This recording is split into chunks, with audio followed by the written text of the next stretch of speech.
Okay နိုင် class ကနေပြန်လဲကြိုဆိုလိုက်ပါတယ်ကျွန်တော်ဒီနေ့ sharing လုပ်ပေးခြင်းတဲ့အကြောင်းအရာကတော့ကျွန်တော်တို့ design တွေလုပ်တဲ့အခါပေါ့နော် social media တို့ဒါမှမဟုတ် print out design တွေလုပ်တဲ့အခါမှာကျွန်တော်တို့ design ရဲ့ layout တွေ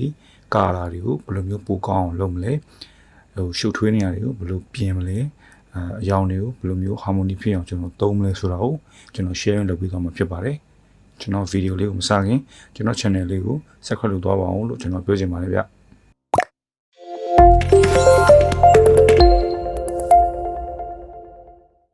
ျโอเคအဲ့ဆိုစလိုက်ရအောင်เนาะကျွန်တော် free pick ကနေ design တချို့ down ထားတယ်ပေါ့เนาะဒီ design တွေက free တွေပေါ့ free pay ရဲ့ design ဆိုတော့ဒီအတိုင်းပဲအရင်အကောင်းကြီးတော့မဟုတ်ဘူးဆိုတော့ကျွန်တော်အဲ့ဒါတွေကိုဘယ်လိုမျိုး fix လုပ်မလဲပြီးတော့သုံးထားတဲ့အရာတွေကိုဘယ်လိုမျိုးပို့ပြီးစိတ်ဝင်စားဖို့ကောင်းအောင်ကြည့်လို့ကောင်းအောင်လုပ်မလဲဆိုတော့ကျွန်တော်ပြပေးသွားမှာဖြစ်တယ်ပေါ့เนาะဆိုတော့ပထမဆုံးတစ်ခုအနေနဲ့ကျွန်တော်ဒီ design ကိုကျွန်တော်ပြင်မယ်ပေါ့เนาะဒါ live webinar ကြော်ညာ design ပေါ့เนาะဆိုတော့ဒါ AI file နဲ့လာတယ်ကျွန်တော် AI file ကို Illustrator ထဲထည့်လိုက်ပြီးတော့အရင်ဆုံးဒီစာတွေပေါ့เนาะသူက font တွေကိုတတ်ထားတာဆိုတော့အဲ့ဒါတွေအကုန်လုံးကျွန်တော်တစ်ခုချင်း select မှတ်ပြီး group တစ်ခုစီဖွဲ့တယ်ပေါ့เนาะ background တွေကိုတော့ကျွန်တော်lock ခတ်ထားတယ်ပေါ့ select မှတ်လို့မရအောင်လို့အဲ့ဆိုတော့ကျွန်တော်စပြီးတော့နေရာချမယ်ပေါ့เนาะဒီမှာလူပုံတစ်ပုံပါပေါ့เนาะ talent ပုံဆိုတော့ကျွန်တော်လူပုံတစ်ပုံအရင်ဆုံးရှာပြီးဖြတ်ထားရတယ်ပေါ့เนาะဖြတ်ထားပြီးဒီထဲထည့်ရမယ်ပေါ့ဆိုတော့လူကပထမညာဘက်မှာကျွန်တော်ဘယ်ဘက်ရွှေ့လိုက်တယ်ပို့ပြီးတော့အဆင်ပြေတော့အောင်နောက်တော့ background လည်းနည်းနည်းပါညှိတယ်ပေါ့နော်ကျွန်တော်အဆင်ပြေတဲ့အထိပြီးလို့ရှိရင်လူရဲ့နာမည်ကိုကျွန်တော်ပြန်ရိုက်မယ်ပေါ့နော်သူ့နာမည်ကိုရိုက်ဖို့အတွက်အရင်ဆုံးကျွန်တော်သူ့ပုံထည့်မယ်ပြီးတဲ့အခါမှာသူ့နာမည်ရေးမယ်ပေါ့နော်ဆိုတော့ကျွန်တော်လူပုံကိုကျူဖြတ်ထားတာကျွန်တော်မပြတော့ဘူးပေါ့နော်အဓိကတော့ဒီ၄ယောက်နဲ့ကာလာအကြောင်းပြောချင်တာဆိုတော့လေဆိုတော့လူရဲ့ဒီ talent ရဲ့နာမည်ကိုသူပထမရေးထားတာက Sensora phone နဲ့ပေါ့နော်ကျွန်တော်အဲ့ဒါကို Sensora phone ပြောင်းပြီးရေးလိုက်တယ် Sensora phone နဲ့ပို့ပြီးလေးနဲ့ရှိတယ်ပေါ့နော်ကြည့်လို့ကောင်းတယ်နာမည်ရေးတဲ့ခါမှာပို့ပြီးသုံးတာများတယ်ပေါ့နော်ဆိုတော့ကျွန်တော် Sensora phone ပြောင်းသုံးလိုက်တယ်နောက်ပြီးဒီ live webinar နဲ့ကျွန်တော် live stream ဆိုတဲ့နေရာ logo နဲ့ကိုပေါင်းပြီးကျွန်တော်တခုလုပ်လိုက်တယ်ပေါ့နော်ပြီး star ကိုလည်းကျွန်တော်ပြန်ရေးမယ်ပေါ့နော်သူဘာကြောင့်ပြောမလဲပေါ့ဒီ webinar မှာအဲ့အကြောင်းကျွန်တော်ပြန်ပြီးတော့ edit လုပ်မှာမစားဘူး contrast ကောင်းလေးဖြစ်တော့ကျွန်တော်ဟိုအရှိစလုံးကိုကျွန်တော်အကြီးထားလိုက်တယ်ပြီးတဲ့ခါမှာကျွန်တော် register now ပေါ့နော် register now ကိုကျွန်တော်တီးတီးတန်းတန်းလေး button တစ်ခုပဲထားမယ်ဆိုတဲ့အတွက်ကျွန်တော်တခြားအမလို့ဖြတ်လိုက်တယ်ပြီးတော့သူ့ကိုကျွန်တော်တို့ဒီဟို capsule လေးအောက်မှာထားပြီးတော့ပေါ့နော် button လေးလုပ်လိုက်တယ်ဒီ email website တွေ website လိပ်စာတွေ email လိပ်စာတွေ ဖုန်းနံပါတ်တွေကတော့ကျွန်တော်တည်တည်ထားလိုက်ရတယ်ပေါ့နော်အရင်ကြီးကြမလို့ပြီးတဲ့ခါမှာဒီတခြားကျန်တဲ့ဒီ date နဲ့ time တွေကိုကျွန်တော်တေချာလေးရေးရမယ် date နဲ့ time တွေကရေးကြည့်ရလေဘာလို့ဆိုတော့ဒါကဒီ webinar ရဲ့ဘယ်လိုမျိုးမလဲအသက်ပေါ့နော်ဆိုတော့သူကျွန်တော်ရှင်းရှင်းလေးဖြစ်အောင်ရေးမယ်ပြီး date နဲ့ time ကိုကျွန်တော်ဘိုးလုပ်ထားတယ်ဒါမှနည်းနည်းဟို contract ဖြစ်အောင်ပေါ့နော်ဆိုလို့ရှိရင်ကျွန်တော်တို့ဒီ design ကို balance လုပ်ရတယ်ပေါ့နော် design တစ်ခုလုပ်ပြီးဆိုရင်ဒါမှ layout balance ကအဆင်ပြေပြီပေါ့နော်ဒါမှမဟုတ်ဆိုရင်ကျွန်တော်တို့ဒီမဖြစ်ရင်ဟိုဘယ်လိုလဲ guideline တွေနဲ့မညှိဘူးပေါ့နော်မညီဘူးဆိုရင်ကျွန်တော် align မရှိဘူးဆိုရင် design ကဘယ်လောက်ပဲကောင်းအောင်လုပ်တာတန်ဖိုးကျတယ်ပေါ့နော်ဆိုတော့ align ကအရေးကြီးတဲ့ design မှာပြီးရင်ကျွန်တော်အရောင်တွေထည့်မယ်အရောင်တွေထည့်ဖို့အတွက်ကျွန်တော် adobe color.com ကိုတောင်းမယ်ပေါ့နော် adobe color က adobe ရဲ့ website ပဲသူက account လုပ်ရမလို့ free ပဲကြိုက်တဲ့လူလာကြည့်လာသုံးလို့ရတယ်ပြီးတော့တော်တော်လေးလည်းသုံးဝင်နေပြီအဲ့လိုဆိုတော့ကျွန်တော်တို့ကြိုက်တယ်အဲ့ဒီမှာ color palette တွေကျွန်တော်ယူလို့ရတယ်ပေါ့နော် color ဒီအတွဲဆက်တွေလေ complementary လား triad လားအဲ့လိုမျိုးတခြား monochromatic လားဆိုပြီးတော့ယူလို့ရတယ်ဒါ create ကျွန်တော်တို့ H flow ကိုသွားမယ် H flow မှာသူရှိပြီးသား color palette တွေအများကြီးရှိတယ်အဲ့ဒီ color palette တွေထဲမှာကျွန်တော်တို့ကြိုက်တဲ့အရာကိုယူပြီးတော့သုံးမယ်ပေါ့နော်ဆိုတော့ကျွန်တော်တို့ design ကိုကြည့်ရတယ်အပြာများတယ်လေအပြာအရင်ပေါ့နော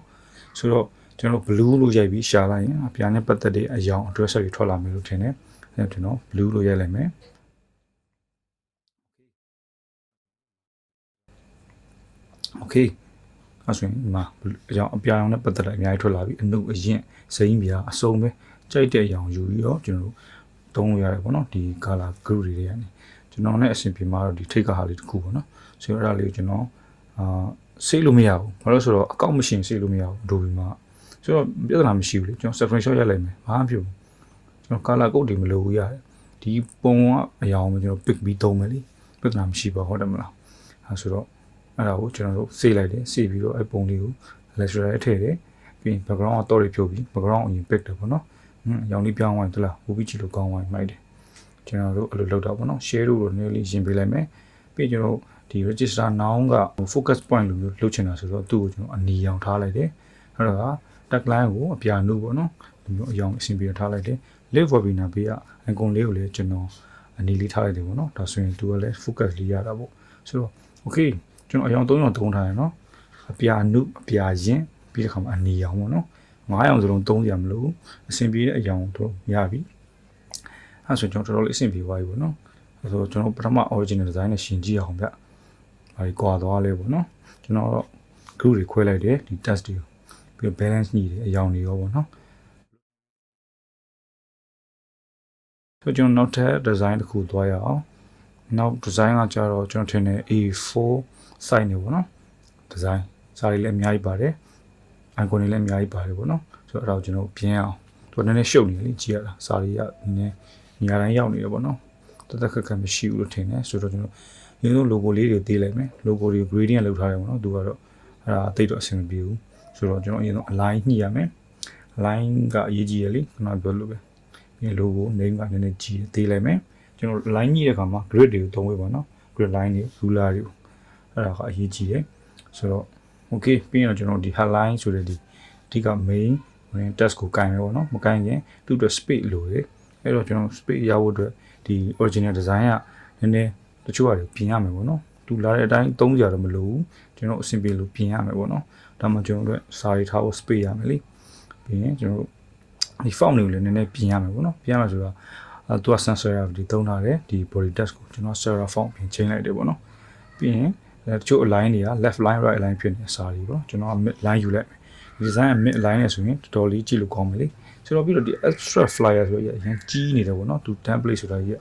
အဲ့တော့ကျွန်တော်သေးလိုက်တယ်သေးလိုက်ပြီးတော့ဘိုးနဲ့ regular နဲ့ကိုကျွန်တော် chain လိုက်တယ်ပေါ့နော်ဒါဆိုရင်မစိုးတော့ဘူးပေါ့အဲ့ဆိုတော့ကျွန်တော် line လေးထည့်မယ်ဒါဆို headline သဘောမျိုးလေးပေါ့နော် headline နဲ့ဘောကောင်းနေကြမှာပြီး corner လည်းခုနလိုပဲကျွန်တော်တို့သူက core button ပေါ့နော်ဒီနှိပ်ချင်အောင်လုပ်ရမယ်ဆိုတော့သူ့ကိုကျွန်တော်ဆက်အောင်နည်းနည်းဘိုးဖြစ်ပြီးတော့ serif font လေးတုံးလိုက်တယ်နောက်တော့အရောင်လေးထည့်လိုက်တယ်ပေါ့နော်ဖုန်းနံပါတ်တွေကတော့အနက်ရှင်းရှင်းလေးပဲကောင်းတယ်နည်းနည်းတော့သေးလိုက်မယ်โอเคနောက်တစ်ခါကိုင်းရမှာကျွန်တော်တို့ icon တွေမကိုင်းခင်မှာကျွန်တော်တို့အရောင်တွေထည့်ရမယ်နော်အဲဆိုတော့ကျွန်တော်အရောင်ကိုအဝါရောင်တွေတွားရွှေ့ကောင်းမှထင်တယ်ကျွန်တော်တို့ design အဝါတွေများတယ်လေဆိုတော့ဒီအဝါလေးကျွန်တော်တုံးလိုက်မယ်โอเค screenshot ရလိုက်တာနော်ဘာမှထွေထူးမဟုတ်ဘူးအဲကျွန်တော် background တွေအရင်ကိုင်းနေပေါ့နော် background အပြာလေးချိန်လိုက်ပြီးဒီ icon တွေကိုလည်း gradient သုံးထားတယ်ကျွန်တော်က gradient မကြိုက်ဘူး icon တွေကိုတက်နိုင်တယ်လို့1 color 2 color ပဲသုံးတာကောင်းတယ်နော်ဘာလို့ဆိုတော့ icon အသေးလေးလေအဲ့တော့မှ gradient အနေနဲ့ဆိုရင်ကြည့်ရတာမစီနောက်ပြီးတော့ကြည့်ရလို့စိတ်ဝင်စားစေတော့ပေါ့နော်စိတ်ဝင်စားမှုရောကြတယ်ပေါ့နော်အဲကြောင့်အဲ့တော့ company name ကိုကျွန်တော် color တစ်ခုလေးချိန်လိုက်တယ်ပြီးလို့ရှိရင်ဒီတခြားနေရာလေးပေါ့နော်အရောင်လေးအဆင်ပြေလိုက်ပြောင်းလိုက်တယ်ဒါပေမဲ့လေမွန်ရောင်အရောင်တော့ကျွန်တော်မပြောင်းတော့ဘူးသူကတော်တော်လေးကျွန်တော်နဲ့နီးစပ်တယ်ပြီးတော့ gradient လေးလှတယ်ပေါ့နော်အဲကြောင့်အဲဆိုတခြားဒီစာ site တွေပါညာပေါ့နော်ဒီ paragraph align တွေ align တွေ font design တွေကျွန်တော်နည်းနည်းလိုက်ချိန်လိုက်မယ်ပြီးဒီစာတွေရဲ့အရောင်ကျွန်တော်နည်းနည်းရှောက်ပြောင်းကြည့်အောင်ပေါ့နော်ဆိုတော့ contract ဖြစ်အောင်တော့ဒီစာအကြီးသေးကိုကျွန်တော်တို့ဒီလိုသုံးမှရမယ်ပေါ့နော်ဆိုရင်တော့ပြီးပြီ design က okay ရှင်းကြည့်ပါဦးကျွန်တော်ပထမ original design နဲ့ကျွန်တော်ပြင်လိုက်တဲ့ design တွေပေါ့နော်ဘယ်လိုနေလဲကြည့်ရတာအဆင်ပြေလားကျွန်တော်ဝေဖန်ပေးပါဦးအားလုံးကျွန်တော်ကကျေးဇူးတင်ပါတယ်နော် okay ဒီနေ့တော့ဒီလောက်ပါပဲအားလုံးကိုကျေးဇူးတင်ပါတယ်ကျွန်တော်ဗီဒီယိုကြည့်ရှုပေးတဲ့အတွက်ကြက်နှစ်သက်တယ်ဆိုရင် like ပေးသွားလို့ရပါတယ်ကျွန်တော်ဗီဒီယိုတွေကိုအမြဲတမ်းမြင်ချင်တယ်ဆိုရင်တော့ subscribe လုပ်ထားလို့ရပါတယ်လို့နောက်ထပ်ဗီဒီယိုမှာပြန်လည်ဆုံတွေ့ကြတာပေါ့ဗျအားလုံးပဲကျမရေးစေကြပါ bye bye